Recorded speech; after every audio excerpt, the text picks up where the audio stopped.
Welcome to Nightmare Echoes. Listen, scream, and embrace your horror obsession. I'm your host Eleazar, and today Margo is here to discuss The New Mutants. How many times did this movie's release date change? What exactly are these characters' powers? And is this actually a horror movie? If you dare follow us, all the links in the description. Next week on the podcast, Terrifier 3. But until then, a film that asks the eternal question, if you could summon a giant demon bear, why are you scared of a locked door?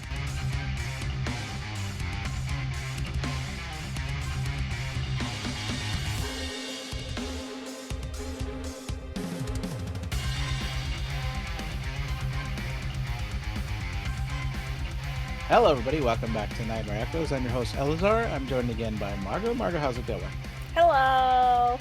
I can't wait to discuss a questionable horror movie. As in, is this a horror movie? You decide. So, just like Doctor Strange 2, it started off with the plans of we're going to make the first Marvel horror movie, right? Like, it's going to be crazy. And then a bunch of people down the roads were like, oh, maybe back up a little, back up. Yeah, back off on that. Yeah. So I was excited when it was the first. Oh, we're covering New Mutants, by the way. Yeah. They might have known by the title when they clicked on it. I don't know. That's true. But yes, we're covering New Mutants. It came out in 2020. Finally, after so long. It was 94 minutes long. Mm-hmm. Way back when it was announced, I was really excited because they were like, all right, we're going to do a horror movie with superheroes. Mm-hmm. I'm all about this. I've always asked for, like, if people have asked me, what's your dream project? If you got to direct a movie, what would you do? I was like, oh my gosh, I would do Jedis on a planet and creatures are attacking them. And it's like Jedi children that are like still Padawan learners. Oh, they already have a movie. That one scene in, what's it called? Clone Wars. Not Clone Wars. Is it Clone Wars? Well, I mean, it played out in, was it whatever, in the prequels. You had to get what you're saying. Yeah, the one where Anakin kills all those kids. Yeah. But I'd want it to be total like a horror movie environment. Like the vibe is horror. Like they go on a planet, something happens to their leader, and then they have to fend for themselves, like 8 kids trapped in a horror movie. I think that'd be amazing. But just so when this was announced as a horror movie with superheroes in it, I was super excited. I'm like, I'm sold, take my money. Yeah. But it was originally scheduled to be released on April 13th, 2018. Okay. It was then delayed due to Deadpool 2 shifting to May. So to avoid an overlap there. Oh, at this point, they were both owned by Fox, right? Right. Yeah, it's a Fox movie. So this was not an MCU movie at all because at this point, Fox still owned the rights to mutants. Just like a lot of quote-unquote mutants were not mutants in the MCU, like Scarlet Witch or Quicksilver. I'm really getting into Marvel. But again, this is become, and hello, welcome to Margo's Marvel podcast, Marvel movie podcast. That's fine. So because they didn't want it to interfere with sales of Deadpool 2, they moved it to February 22nd, 2019. Okay. Then it was pushed back to avoid colliding with the Dark Phoenix's release. So it just kept getting shoved back. So it was shoved back again to August 2nd, 2019. So over a year than it was originally supposed to at that point. It was delayed further with no new date announced during post-production and reshoots for tonal adjustments. So I think they took out... Yeah, which is never a good sign. Yeah. I mean, I hear arguments for, it's totally a great thing because it means they care about the movie. They're trying to adjust it. It doesn't sound like it's good, right? So then it was set again to come out April 3rd, 2020. But because COVID happened, theaters were pretty much out of business. Like you could rent a theater really cheaply. If you wanted to go watch your favorite movie for $100, you can rent the whole theater. So it was delayed again. And then it came out in August 28, 2020. People still weren't really going to the movies. No. Yeah. So. Yeah. I think it definitely got killed by COVID. I don't know. I mean, would have this been a success without COVID? Hard to say. It did have some like up and coming young actors. Right. So I don't know if that would have gotten people in theaters. People like the X-Men and they like Marvel movies. Who knows? So I'm not sure. And I mean, I think it's a fun movie. Yeah. I don't know that it's an amazing movie, but no. But maybe if it was released at a time where people could go see it, maybe it would have been better. To be honest, I think it would have benefited to be a true horror movie. And I'll get into it why I think this later. But I remember watching the trailer, I thought, oh, is this going to be actually scary? Because it did seem that way, but it really isn't for a couple reasons. Like they made it not scary at all, I think. I mean, there was some parts that were a little bit scary. Sure. But, well, I mean, we can get into it after we go over like the basic plot and everything. Sure. So I had a budget of anywhere from 67 to 80 million, depending on who you ask. And it only made 49.2 million worldwide. Uh-oh. So yeah, didn't make a lot of money. It has a Rotten Tomato score by the critics of 37%. Not good. Yeah, that's too low, I think. Yeah, and then an audience score of 55%. I think it's too low. Yeah, that's crazy, I right? I don't think this movie is worth, I mean, I don't think it deserves that low of a score, personally. Right. The director was Josh Bone. He was also a co-writer. He's known for The Fault in Our Stars, Stuck in Love. He also worked on the adaptation of Stephen King's Liza's Story.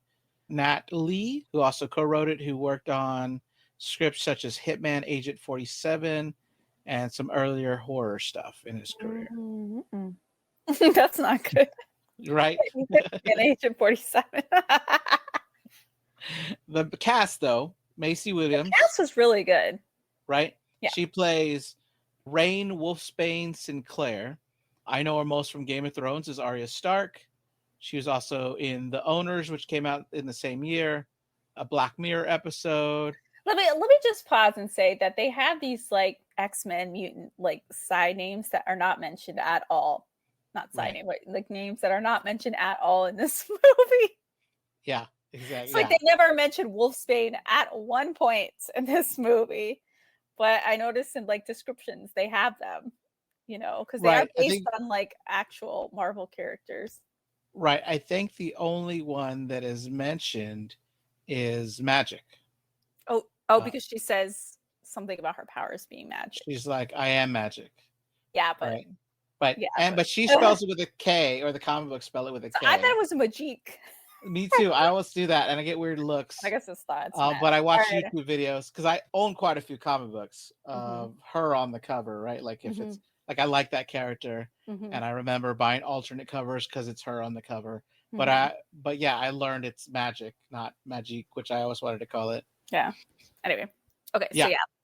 So So it's not Arya Stark.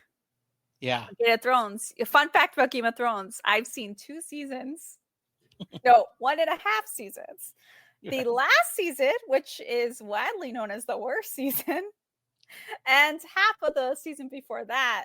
So first off, I watched it without not knowing who anybody is. I mean, I knew who the main characters were just because of pop culture, but I didn't know the nuances of any of them. And also, I didn't know any of the side characters. I'm like, who is this?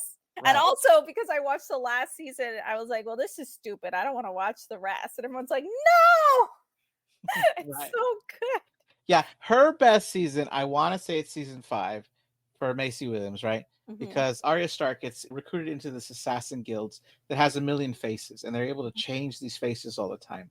And what I love about the season is, as a punishment for something she did, they require her to be blind for months. Like they put a blindfold on her, don't let her take it off for months. So she has to learn to survive as a blind person.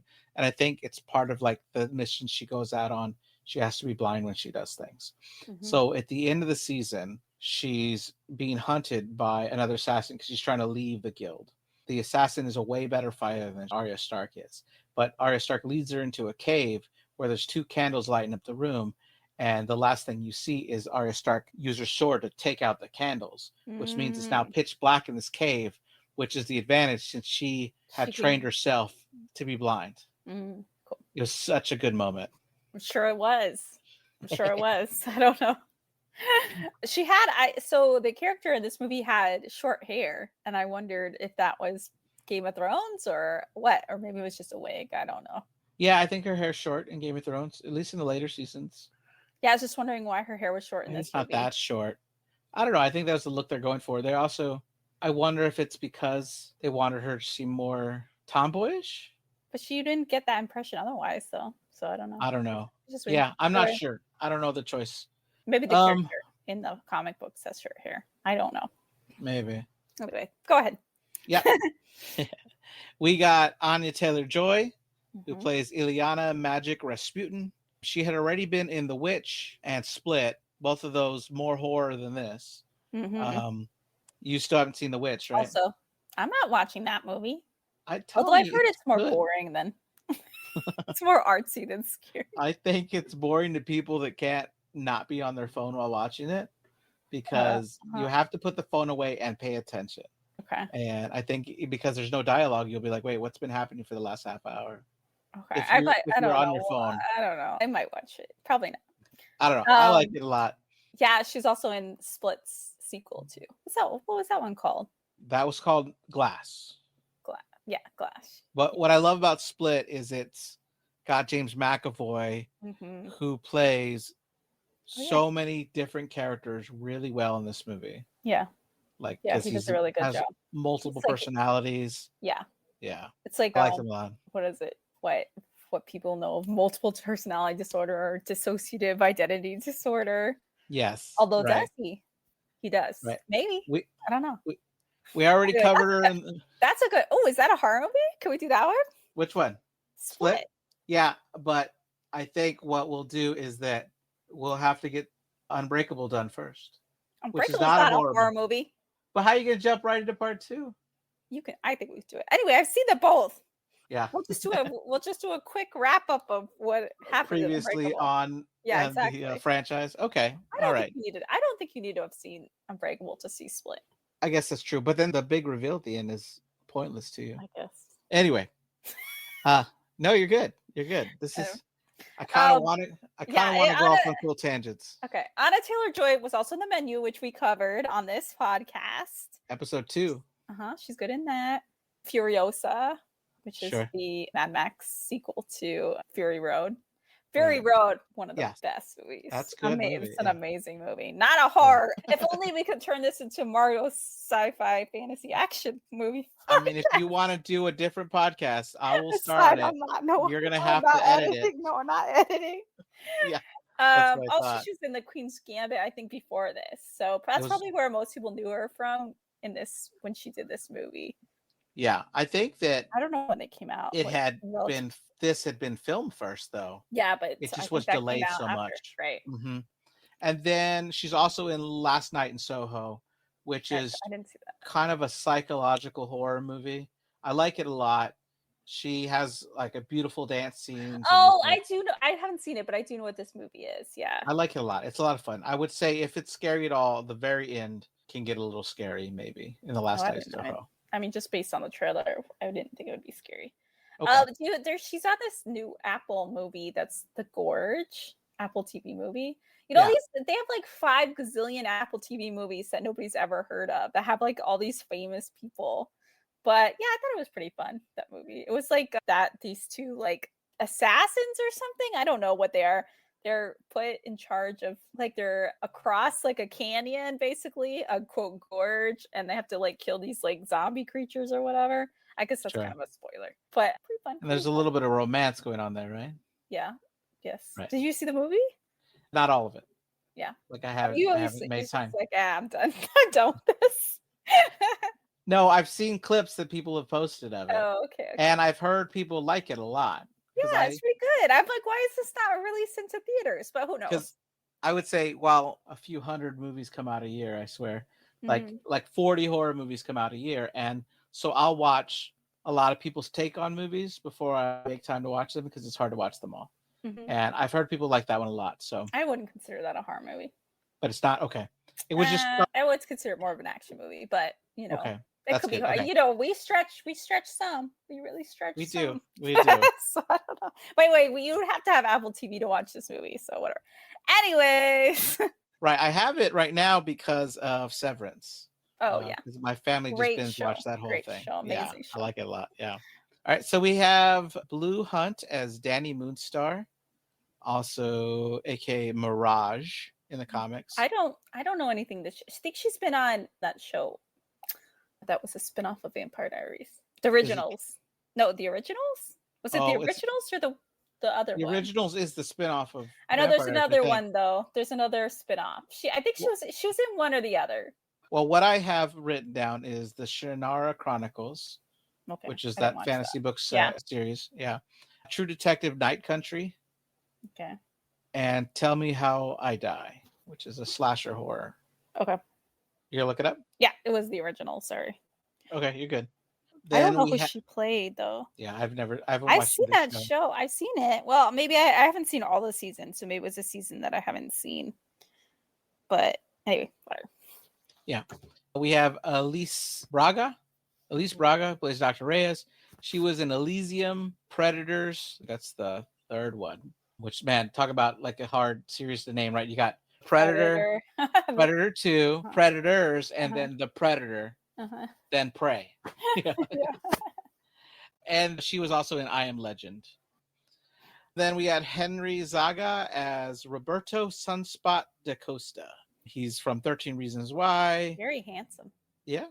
XOXO. I hope he was of age when I felt it. I'm sure he was. I'm sure all these people are 20s in their 20s. They gotta be, right? Yeah. Anna Taylor-Joy might have been the youngest.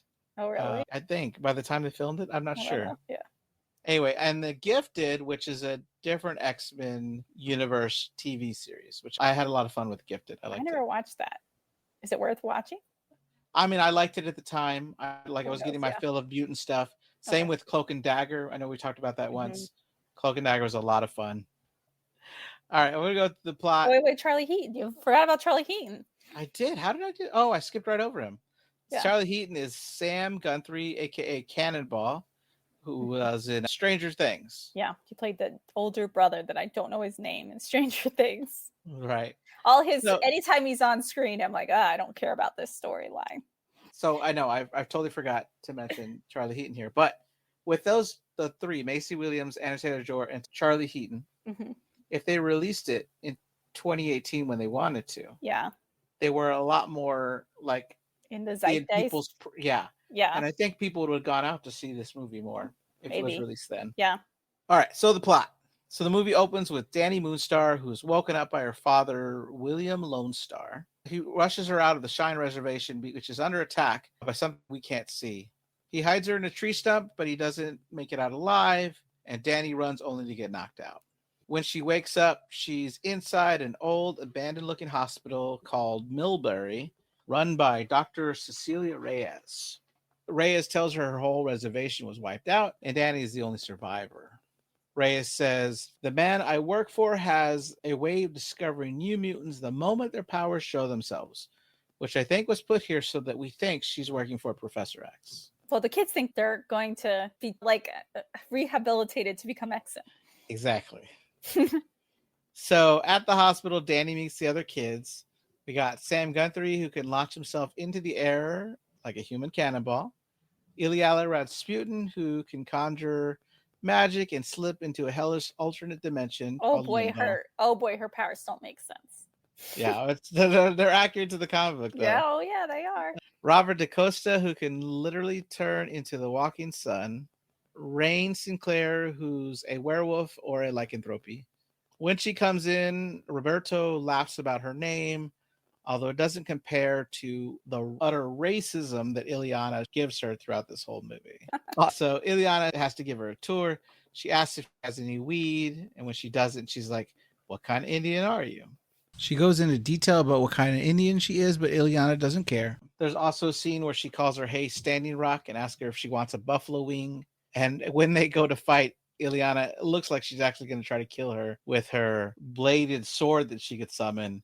And Dr. Reyes has to come in and protect her with a force field. What's cool about that scene, though, is they're watching Buffy in the background. They're watching Buffy multiple times. Mm-hmm. There's a scene where... No, you're good.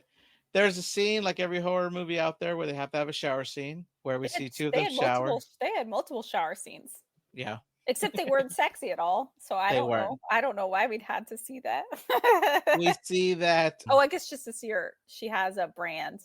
Right. Rain has the W on her back, which I think stands for witch. Yeah, yeah. But it kind of mirrors that she was brought up really religious, and she went to the preacher when she started like being able to transform, and he said she's a witch. So yeah, I assume he branded her. And I think this W mirrors the M that mutants are branded with in the comic books. Like in the alternate future, there's concentration camps where every mutant is branded somewhere in their body with an M. Yeah. Mm-hmm. There's a point where Danny gets so desperate to escape, she climbs onto a church tower to get ready to jump, but Rain stops her. And so those two grow closer together. Yeah, Rain's like the only one who's nice to her at the beginning. The boys are not that mean or anything, but they're not super nice either. Yeah. Dr. Reyes claims that she's keeping them there to help them gain control of their powers, and she herself has the ability to make force fields. Each of them has their own trauma. Sam accidentally collapsed a mine with his dad in it and all his other coworkers. Roberto burned his girlfriend alive. Rain escaped from Religious Village, which we said she was branded as a witch. And Ileana has some seriously dark history with child slavery and demonic smile men. I think the men I don't think they're demonic. I think those are real men that she's just picturing in her mind as demonic. Right. Like it's how her body's dealing with the trauma. Yeah. Got it. Yeah. Because she says later on that they like to make them cry. And then when they cried, they would smile, the men. That's crazy. Yeah. But they were all faceless. In other words, she doesn't recognize one over the other. But so I think she's like making this like boogeyman in her head that they were actually just real men. Okay. Yeah, I like that interpretation. The others start to get haunted visions. Sam relives the mind collapse while he's doing laundry. Rain hears the voice of the priest who is tormenting her. While she's in an empty confessional, Ileana keeps seeing the creepy smile men. Eventually, the kids start to bond. Ileana spikes Reyes' coffee with sleeping pills, and the group runs wild, enjoying their first taste of freedom. They start to believe that they're being trained to be X-Men, which sounds cool, until Reyes reminds them that they're considered dangerous and can't leave until she says so. After a time, Danny and Rain's relationship starts to deepen into something romantic, yet the nightmares keep coming. When Roberto thinks he's skinny dipping with Ileana, he's haunted by a burning vision of his girlfriend, Juliana. In another shower scene, Ray sees the priest who beat her come in to try to brand her again with a W, this time on her neck, which stays after the event, like after the hallucination. Ileana figures out that it's Danny who has the powers to manifest people's deepest fears and traumas. Ileana attacks her, takes her into limbo, but Danny's powers fight her back, giving Ileana vision of the smiling men. So then they realize all their visions, the miners, the villagers, the evil priests, are all coming from her. Danny and Ileana seem to bond when Danny brings back Lockheed because it was taken away from her by Lockheed's her puppet. She's a dragon puppet. Right, yeah. A little stuffed animal. She like speaks to. Like it's a little hand. Yeah. It's like a little hand puppet. Yeah. Like animal, she's crazy or something. Yeah, exactly. Yeah. Reyes is working for the Exis Corporation, and that corporation gives her orders to kill Danny because she's getting too powerful and they fear that power. She's too dangerous, yeah. Yeah. Reyes almost succeeds, but Rain intervenes, badly wounding her. She crawls in the ceiling and jumps down to attack her. She has claws from being a werewolf and scratches her all up. Danny figures out she mauls her. Yeah. Danny figures out that Dr. Reyes is just experimenting on them. Others start to hear singing coming from Ileana's room, and they see her as a child being targeted by these smiling men. And I think it's the first time that we see her as a child learn how to teleport, like to protect herself. Roberto's powers seem to grow, and a fireball launches from his fist when he's attacked by one of the smiling men in the kitchen. Oh, yeah. The smiling men have become real, and they're crawling all over attacking people in the hospital. And side little tangent here, Roberto, he's supposed to be the richest of all of them. Mm-hmm. But for some reason, he loves doing chores. I thought he had to do a punishment. You think he's doing it just because he wants to? Well, they never assigned it to him. In the movie, he's the only one ever cleaning up after them and always doing dishes. I just assumed he was assigned that chore. He had to do it. I was wondering if the writers were like, oh, well, he's Hispanic. Let's make him clean. Oh, God. I hope not. I don't know. But it's never, that would make sense. He complained about it at some point. So I don't think he was doing it because he wanted to do it. I think they were doing it as that's his chore that he has to do. That makes sense. Okay. All right. I like that better. I just I don't think the movie explained it to me why he's the only one cleaning. It didn't explain it that well, but he did complain about it. And I think it was because that's just he has to do that chore. Okay. All right. When Ileana and Sam are surrounded by Smiley-Men, Sam begs Ileana to do something with her powers, which results in her teleporting, but she doesn't take him with her. She just escapes. He's like, oh, come on. But Sam decides to use his power, even though he normally crashes if he's not chained up, and he flies right through the Smiley-Men, disintegrating them. He reconnects with Roberto, who's unsuccessfully trying to use his powers to get outside. When they run into more Smiley-Men, when Ileana jumps through a portal with her blazing sword and just slicing through them like a badass. The group find Dr. Reyes, who is really hurt from her earlier attack from Rain. She's able to trap them all in a force field, saying if they calm down, she will free them, all except Danny, who she has to kill. As she tries to smash Danny with a shrinking force field, the real monster shows up, a demon bear. It's the same creature that attacked Danny. It's like a giant demon bear. Right, yeah, right. Like it's like a building. Is it like 40 feet tall, you think? I don't know. Huge, yeah, right. Sure. It's huge, right? Yeah, I don't know. I'm guessing here. It's the same creature that destroyed Danny's reservation. It's terrifying and it's fueled by fear. It devours Reyes with a few chews before it swallows her whole. Yum, yum. And starts tearing apart the whole hospital. In a scene I think I cheer every time Ileana tells the group to save the passed out Danny while she summons her powers to open a portal, ready to attack the bear. The group tells her not to do it because it's magic. She looks right at them and says, so am I. Oh yeah, so she doesn't say magic. She just says, so am I, right? She comes back out, and this time she brings Lockheed, who's now a live dragon, with her, who is also attacking, breathing fire like he does in the comic books. Sam, Roberto, and Rain all found how to control their powers enough to fight. They protect Danny. Danny slips into the spirit world where her father tells her to face her fear. She wakes up, confronting the demon bear, and calms it, telling it to rest. The beast finally dissolves, leaving the chapel in ruins. When it's all over, the sun rises. The kids gather the things. Sam notices that the barrier keeping them there is gone. Reyes had told him that makes sense because Reyes was the one holding the shield up, right? Making the barrier. She's dead. Yeah. Reyes had always told him the nearest town was 20 miles, but no one knows if that's true. But either way, they're set out on their journey because now they're like a family. And the movie opened with talking about how everyone has a bear inside them. Two bears. Two bears. One that fights for evil and one fights for good. Basically, yeah. And so at the end of the movie, it says, the one that wins out is the one you feed more. So just to reiterate, Danny Moonstar is known as Mirage in the comics. Sam Guthrie is Cannonball. Rain Grace Sinclair is Wolfsbane. Ileana Rasputin is Magic. And Roberto da Costa is Sunspot. So, Margo, out of all the characters here, which character arc did you feel was the most effective and why?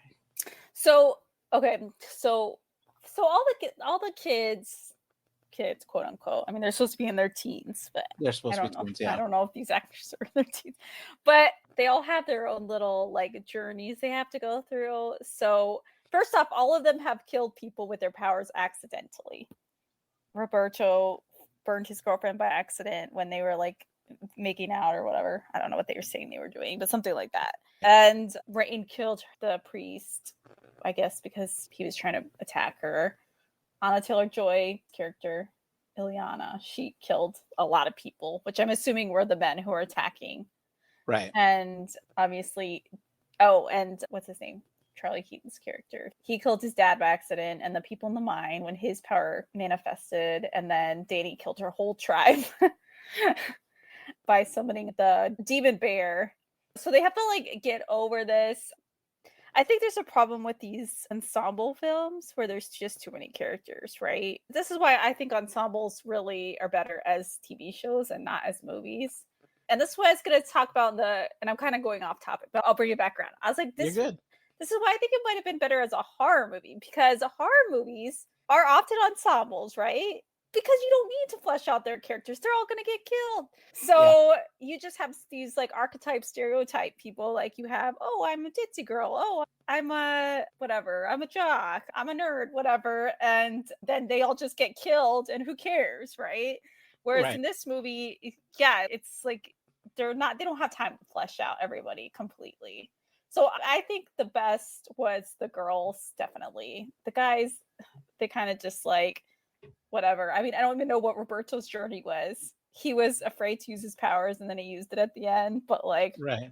okay. And yeah, the other guy who could like use, I don't know what his power was exactly. He's flying around or something. He had some kind of like energy pulse power. I don't know. He was like hurting himself on purpose because he wanted to punish himself, I guess, for killing his dad. That wasn't straight said, but that was implied. But yeah, I'm just like, what did he learn at the end? Nothing, as far as I can tell. So really only the girls had any kind of like character arc, I think. Sure. I want to say Anna Taylor-Joy, I think, had the best, but I don't know if that's just because she's a great actress. She just has charisma on the screen. I did love when she unlocked her full potential. Yeah. Her powers are bonkers. And I actually kind of liked it. I thought it was fun. I love when movies go off the rails bonkers. I believe, and I don't really know because I didn't read the New Mutants comic, but I think I did a Wikipedia little search and she got her powers from Limbo. Like, so in this movie, she just says that she created this place, Limbo, that she calls Limbo, as like a safe place where her and Lockheed can go when they're scared. But right. I believe in the comics, she goes to literal limbo. Right. Yeah. And that's where she like gets her powers from. So it makes absolutely no sense in this movie what these powers are. Like she can do them. She has like creates like a metal arm with a sword. What's that? I don't know. She can like teleport. Okay, what's that? I don't know. She can go into this like alternate reality. That is she creating it or is she just going into it? Unexplained. But you know what, Eleazar? It looks cool. It does look cool. Yeah, I would say in the comic books, different people have opinions on like best teleporters out there, but the reason some people say that she's a better teleporter than Nightcrawler is that she can see where she's about to jump. Her portals form instantly, and she could come out of them already attacking, where Nightcrawler will show up and has to see what's around him the moment he arrives. Well, it's like a cool effect in the movie too, where she would attack and it would like become limbo for like a little. So that was cool. But yeah, but it was a bonkers power, and I loved it because I'm like, yeah. So a lot of times these mutant powers in the comic books and in the movies or whatever, and I think in the movies they try to make it more sciencey a little bit, like explainable. But some powers just make absolutely no sense. Like you're like, okay, yeah, I can see. I mean, none of them make that much sense, but I'm like, I can see you can mutate, quote unquote, to become like a beast or whatever. I can see, quote unquote, that you mutate to like have wings or whatever, or even have like psychic powers. That doesn't quite make sense, but it seems sciencey, right? Sure. Like, yeah. Being able to project people's nightmares. Okay, maybe, but like to be able to like go into limbo and like create like it's just like what? But it's still fun. I think it's so fun. Also, I want to see that Lockheed is an alien dragon. That was Kitty Pryde's pet. Okay. So I don't know why they put Lockheed in this movie, but I loved him. Yeah, he's a longtime companion to Kitty Pryde, a member of the X-Men, known for his ability to fly. He's like an alien dragon or something. I don't know. Yeah, you're right. That doesn't make sense. Although there is a picture right here of Kitty Pryde and Magic. Can you see that? Is it like too blurry? Yeah, I can't see it. It's like just light. It is just like, wow. Anyway, it's Kitty Pryde and Magic both hugging Lockheed. Okay, so maybe she had Lockheed at some point, yeah. Right. Well, another interesting fact in the comic book is that she is the sister of Colossus. Oh, okay. That where she gets her medal? Name. That's where she gets her medal? I guess so. I don't know. But anyway, but also like her character arc. So first she starts off like very combative. She's like mean and unwelcoming. But she has like you can see when she's alone, she's actually gets scared, and she had a very traumatic past. She has a crush on Roberto. Sure. And she's like nicer to them at the end, and like they're all working together because she embraces her badassery. And yeah. Anyway, I liked that they made Rain and Danny have like a little romantic storyline. I liked it as well. And it was like it wasn't like a whole like lesbian awakening storyline. It was just like, yeah, they're like cute and like nice.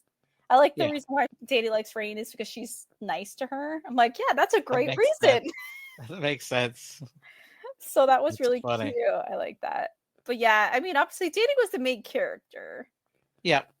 But I didn't understand quite why did she even create the bear in the first place? Like in the reservation. That didn't make sense to me. But maybe she just lost control over her mutant powers because she didn't know she had them. Right. Okay. Kind of like collapsing a mine on accident. Yeah, I guess. Right. So what was your favorite? Yeah, definitely Or Magic. what you think was most effective? Yeah. Yeah, I mean, like just the scene where she gets to jump through, fighting that bear. She's like 40 feet in the air, slicing at it, jumping into another portal, coming out another area, slicing at it. Definitely really cool. I liked it. I did have fun, moments when Sam flew through the Smiling Men. I thought that was pretty cool. But yeah, I definitely like the two girls together as a romantic couple. I thought they were fun and definitely cute together. So yeah, it was just sweet and cute. Like, yeah, exactly.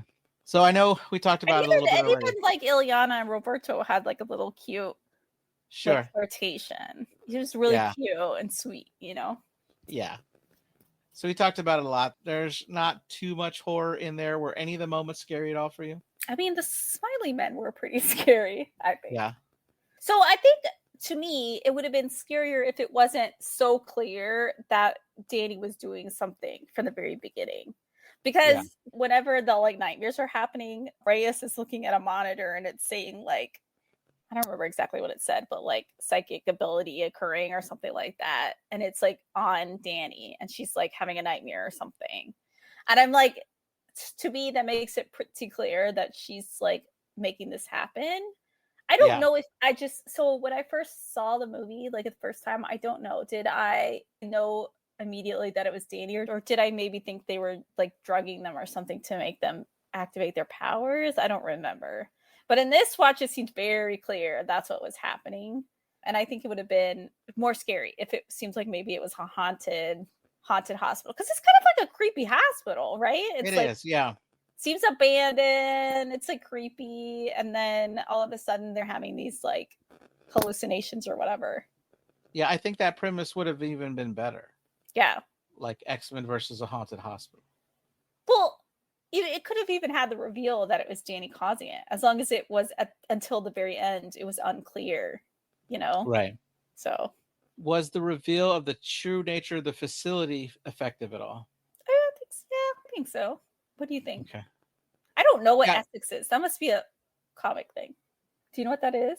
What is it? The Essex Corporation. Do you know what that is? Oh, I guess it's just another corporation in the comic books because there's a lot. Yeah, I don't know. Yeah, I guess they're like training them to be like hired killers. I guess that's what it seems. Which I think some of them are not good candidates because like they'll see their files later on, and Ileana says something like has problems with authority, but otherwise has a killer with unlimited potential or something like that. But I'm like, Brain's not killing anybody, you know? Charlie Heen's character, who I cannot remember his name, he's not killing anybody. Roberto is definitely not killing anybody. You know what I mean? So I'm just like, why do they think that they're going to be able to train them into being killers? I don't know. But maybe they're going to like get them to have control over their powers. And then they're going to brainwash them into being killers. I don't know. I don't know what their plan is here. Sure. But I mean, they did pick people who have killed people. You know what I mean? But like on accident, except for maybe Ileana. So I'm like, and they're not at all training them to be killers. So I don't know what they're doing. Sense. Yeah, I don't know what they're doing. Yeah. Did Dr. Reyes work as a horror antagonist? I actually really like her character, although I have to say I don't know what her motivation was. I wish we knew that. Because it's her job. Yeah, but why? She's a doctor. Sure. And she's like her job. Maybe she's just paid a lot. Well, they didn't say that.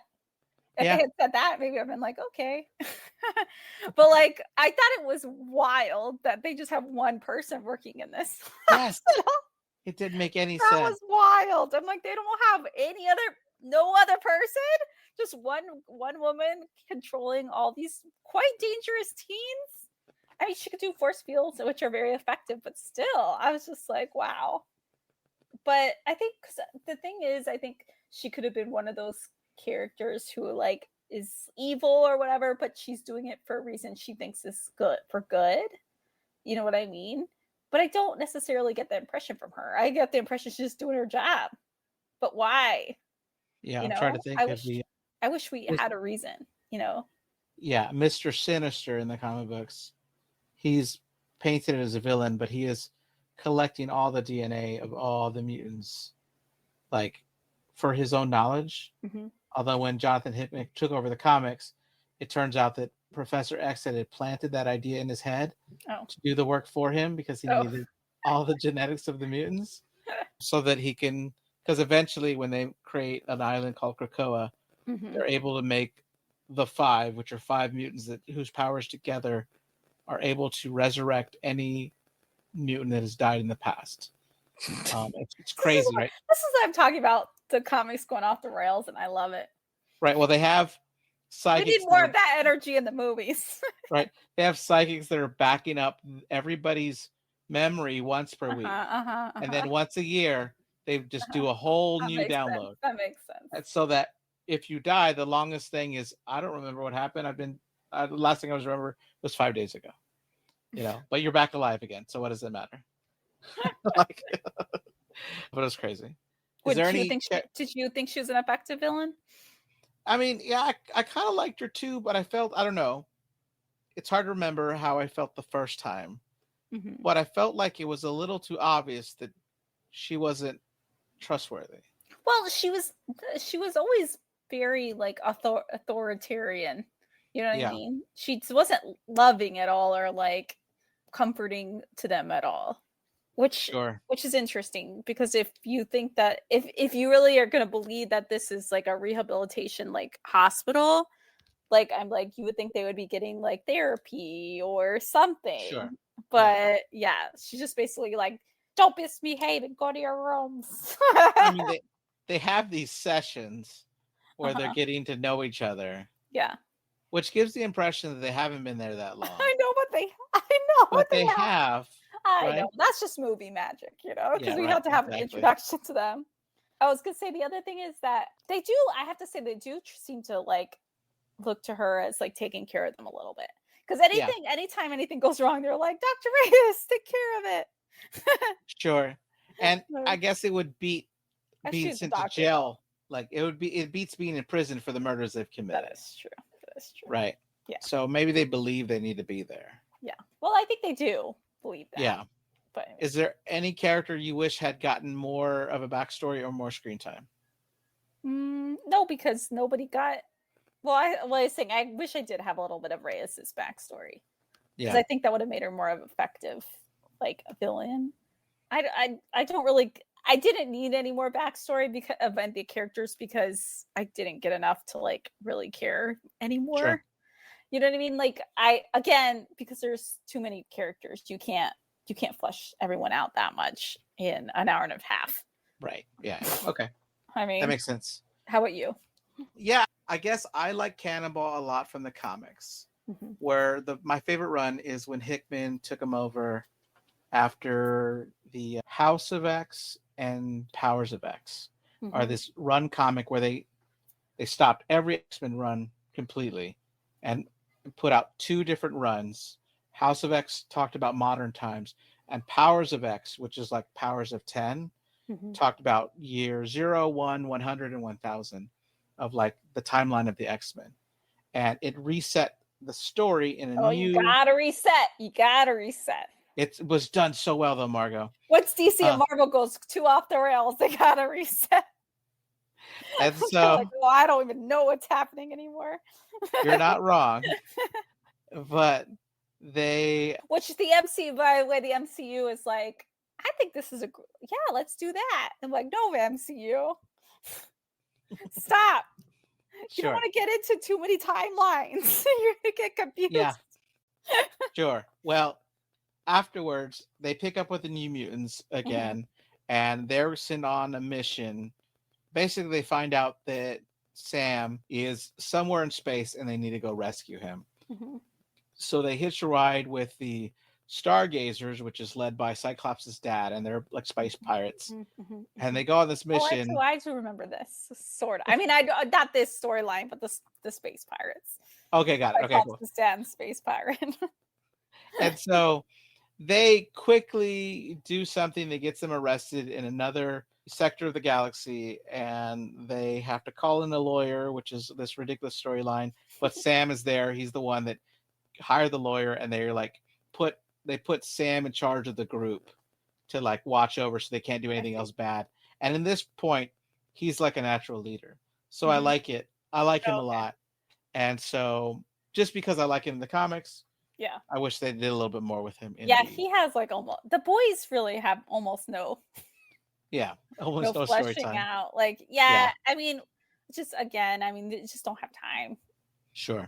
This should have been a teen TV show. TV show, yeah. Yeah, I get it. It wouldn't have been a horror for sure. But Margo, if you have a bear inside of you, what kind of bear is it? Oh, it's a very nice bear. A really good bear. I asked Jess, and she's candy, and that's what I feed it the most. Jess says I have tender heart bear from the Care Bears inside of me. I thought she was bear. Also, there's this. Where the demon bear comes from is her dad told her this like story about how there's a demon bear who like what's the demon bear? It feeds off your fears. Right. And then he gave her a little carved bear to remind her that when you're little, the bear is small. I don't understand exactly what that means, but I guess to not be afraid. I don't know. Yeah, right. But that's where she has their. So really, her dad was caused this whole thing by giving her that scary image of a demon bear. Sure. Yikes. One of the reviews I read online, someone posted, I killed my grandmother for this because he went out during COVID to see it. Oh. Oh, man. I thought it was pretty good, actually. I liked it. It's fun. I do like it. Maybe it's just because I have a lot of affection for Anna Taylor-Joy, who again was not the main character of this movie, but she just has so much presence and she was so fun. Right. I also feel the same way about Maisie Williams, who I forgot to mention is also in Doctor Who for a season. She's like, the doctor brings her back to life with this weird alien chip on her head, and it makes her immortal for eternity. And he gives her one more chip to use, and she has to pick the right person. But I don't remember why, but she uses it in a way to save someone's life that doesn't make them immortal. And so she's destined to spend all of eternity without a companion, but she keeps running into the doctor like every few hundred years. It's crazy. It's a cool story though. But I think that, because I like Anna Taylor-Joy a lot. I like Maisie Williams a lot. That helped me like the movie more. Yeah, again, I think probably people got thrown off by how bonkers it was. Sure. But I like that part. I love it when movies go a little bonkers. I'm like, yeah, let's do it. Which is what you like about the Chronicles of Riddick, right? I don't know. I mean, that movie's a mess. No, you know what movie, though, that I like is, what is it? Jupiter Ascending. Oh, that's now bonkers. There's a movie who is off the rails bonkers, and I love it. I don't remember understanding the rules. Like, I remember not understanding the rules. It doesn't make sense. That's why. It doesn't make sense, and it's amazing. I love it. Does it seem like a lot of wacky ideas just smashed into one movie? That doesn't quite congeal. Yes! Yeah, exactly. But somebody took a big swing, and I love it. But I also like the actors in that, so that helps too. Well, yeah. Yeah. Were they doing a good acting job in that movie? No. They look good while doing it, though. They all seemed like they were in a different movie. It was fine. It was a great time. But yeah, I don't remember Chronicles of Riddick. Yeah, it was crazy. I do remember that. Had nothing to do with Pitch Black. Except it had Riddick in it. Yeah, right, exactly. But otherwise, I'm like, okay. But I liked this movie. It was a little bit insane. I do wish that they had made it more horror. I think that would have been so interesting. I do That's too. that's such a good idea to like use these like Marvel properties and put another genre on top of them. Yeah. Like, a horror movie, but I mean, they're all kind of science fiction, I guess. Superhero movies. But... Right. I think Marvel in Phase 1 did really good at that. They made a terrorist movie and put Iron Man in it. They made a heist movie and put Ant-Man in it. Yeah. They just they knew what I felt like. They were like, all right, let's make these other movies and just happen to throw superheroes in it. And it did really well.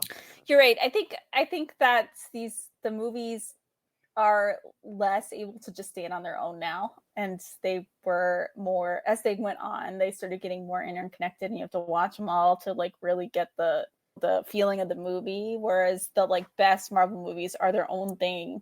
Yeah, I think the TV shows hurt that too, especially when you had to start watching TV shows before a movie came out. But that's why I stopped watching a lot of them, because I'm like, I can't keep up anymore. Exactly. All right, thank you for being here, Margo. My sister just stole my... Why did you steal my laundry basket? Oh, okay. Sorry. Evil twin, I tell you. Evil twin. No. Okay. Thank you for being here, Margo. Oh, you're very welcome. I enjoyed another Marvel movie. Tricked ya. Just kidding. It was advertised horror, Margo. It was advertised again, not a Marvel movie. It was a Fox movie. Fox Mutant X-Men movie. Right. The last one. Well, until Deadpool and Wolverine kind of closed them all out, which was really good. Thank you, audience, for listening. We have new episodes every Monday. This has been Nightmare Echoes. Please leave us a 5-star review on your podcaster of choice. Bye. Bye.